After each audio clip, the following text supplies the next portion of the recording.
dispara un proyectil desde el suelo. En ese mismo instante se deja caer una esfera desde la altura de 173 metros.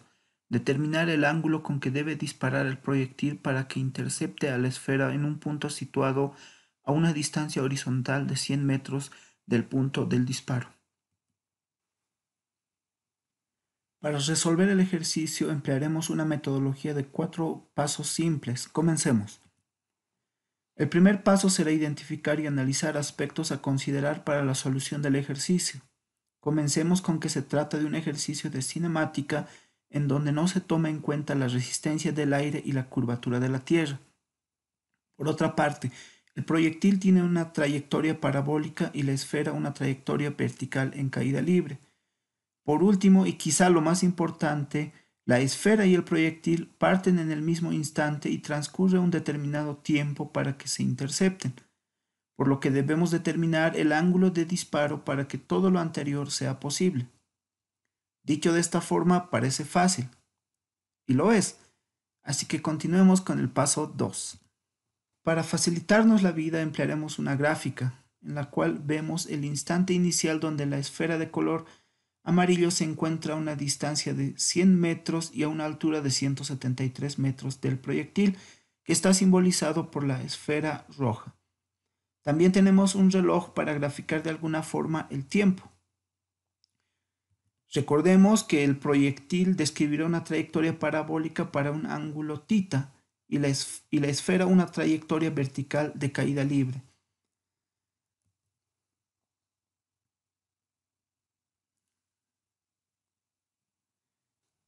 Ahora en la gráfica tenemos la situación en la que el proyectil intercepta a la esfera, así que procedemos a definir las variables. La esfera ha recorrido la altura h en un tiempo t y se encuentra a una altura y del suelo. Por otra parte, el proyectil ha recorrido la distancia d en el mismo tiempo t que la esfera, pero a diferencia de la esfera, el proyectil tiene una velocidad inicial de disparo v sub 0 compuesta por la velocidad variable en el eje y una velocidad constante en el eje x. Gráficamente se simboliza de la siguiente forma. Por último, analicemos la variable t para ambos tiempos de recorrido y si es necesario asumiremos el valor de la gravedad como 9,81 metros sobre segundo al cuadrado. Para la resolución de las ecuaciones posteriores emplearemos simplemente la variable t, ya que el tiempo del proyectil y el tiempo de la esfera es el mismo.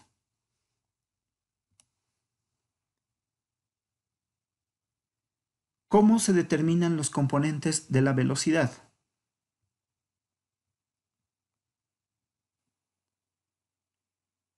Recordemos que los componentes son vectores.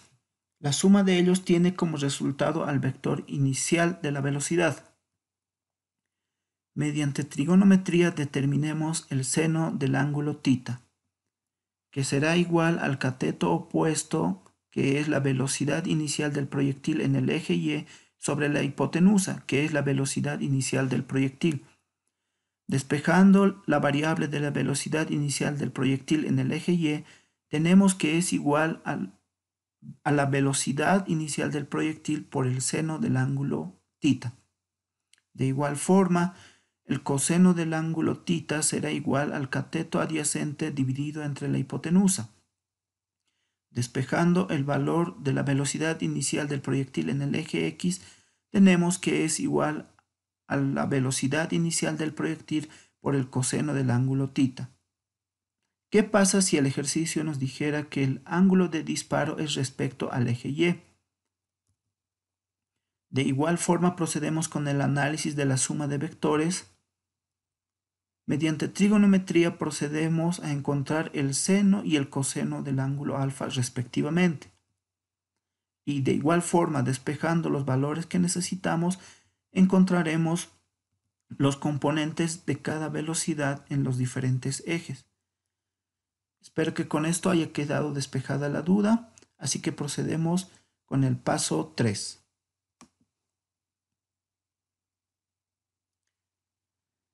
En base al gráfico podemos establecer que la altura de 173 metros es igual a la altura h recorrida por la esfera más la altura y a la cual es interceptada por el proyectil.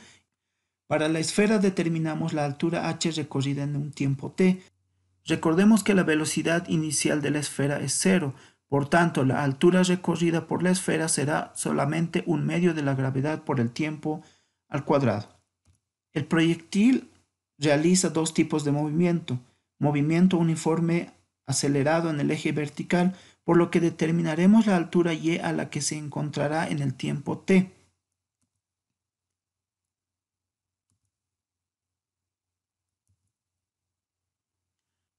Por último, el movimiento en el eje horizontal es constante, por lo que determinamos la velocidad en la que recorre la distancia d en el tiempo t. Finalmente procedemos con el último paso. ¿Por qué el proyectil utiliza la misma ecuación de la esfera si aún no ha recorrido la altura y?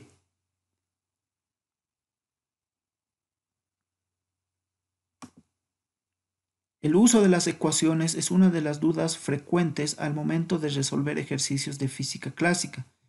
Para explicar por qué, lo haré desde el punto de vista matemático, que es el más rápido, y también mediante el análisis de conceptos y otras ecuaciones de cinemática. Desde el punto de vista matemático se utiliza la ecuación debido a que es una ecuación cuadrática que tiene dos soluciones. Si llevamos la ecuación a la forma de la ecuación cuadrática y obtenemos las soluciones, vemos que existen dos instantes en el tiempo en los que el proyectil se encuentra a la misma altura, es decir, al subir y al bajar. También podemos analizarlo desde el punto de vista de una función en donde la altura está en función al tiempo, para la cual utilizaremos valores arbitrarios para poder graficar la función. Y estos valores serán que la velocidad inicial en el eje y será de 30 metros por segundo y la gravedad será igual a 10 metros por segundo al cuadrado. Realizamos una tabla de resultados en base a la cual realizamos la gráfica tiempo versus altura.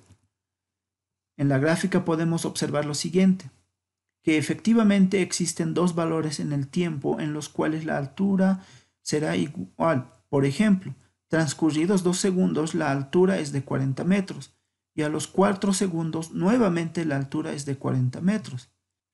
También vemos que el tiempo en el cual se alcanza la máxima altura es el mismo tiempo hasta volver al nivel inicial o de referencia. Por último, y no menos importante, que una vez pasado el nivel de referencia existen valores negativos de altura, lo que en cinemática representa alturas de plataformas. Por ejemplo, en el movimiento parabólico de un proyectil en la azotea de un edificio, cualquier altura recorrida por el proyectil por debajo del nivel de la azotea sería de signo negativo. Ahora analicemos el por qué se utiliza la ecuación mediante conceptos de cinemática. Para ello, solo consideremos el movimiento en el eje vertical. El proyectil inicia su movimiento con una velocidad inicial y a medida que sube, la velocidad disminuye por efecto de la gravedad hasta llegar a una altura máxima en donde la velocidad es cero. Con este punto el proyectil empieza a descender e incrementando la velocidad por efecto de la gravedad. Consideremos los tres intervalos de tiempo. En un tiempo t1 sube hasta llegar a la altura en donde intercepta la esfera. En un tiempo t2 sube hasta la altura máxima. Y en un tiempo t3 baja hasta llegar a la altura en donde intercepta la esfera, pero es el mismo tiempo que t2, por lo que solo será necesario considerar los primeros dos intervalos. El tiempo total en el que el proyectil intercepta la esfera será igual a la suma de los tiempos por intervalos que acabamos de analizar, es decir, que t será igual a t1 más t2 más t3. Pero recordemos que t2 y t3 son iguales, entonces la ecuación quedará como t1 más 2 veces el tiempo t2. Para determinar el tiempo utilizaremos la ecuación. Despejando esta ecuación tenemos que el tiempo será igual a la velocidad inicial menos la velocidad final dividido entre la gravedad. Mediante esta ecuación obtendremos los tiempos t sub 1 y t sub 2. Reemplazamos los valores t sub 1 y t sub 2 en la ecuación número 1. Simplificando la ecuación, tenemos que el tiempo total en que el proyectil intercepta la esfera será igual a la suma de la velocidad inicial más la velocidad en el punto 1, todo dividido entre la gravedad. Ahora bien, procedemos a encontrar la velocidad en el punto 1. Para ello utilizaremos la ecuación que relaciona la velocidad final con la velocidad inicial respecto a la altura, obteniendo así la ecuación número 3. Si despejamos la velocidad en el punto 1 de la ecuación anterior que relacionaba el tiempo con las velocidades y la elevamos al cuadrado, igualando las ecuaciones 2 y 3, despejando la variable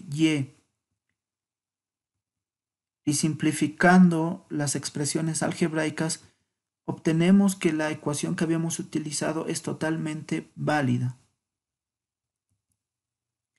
Una vez aclarada la duda, procedemos con el último paso y a la vez el más fácil de todos. Tenemos un sistema de 4 ecuaciones con 4 incógnitas, por lo que realizar el método de sustitución será suficiente. Entonces procedemos a reemplazar las ecuaciones 2 y 3 en la ecuación 1. Simplificando tenemos la ecuación número 5. Ahora reemplazamos la ecuación 4 en la ecuación 5. Simplificando y aplicando propiedades trigonométricas obtenemos que la altura será igual a la distancia por la tangente del ángulo θ. Entonces solamente queda despejar el ángulo θ, reemplazar los valores iniciales que nos daba el ejercicio, operamos y obtenemos que el ángulo θ será igual a 60 grados. Espero que la resolución del ejercicio fuera de utilidad y nos vemos para resolver el siguiente ejercicio.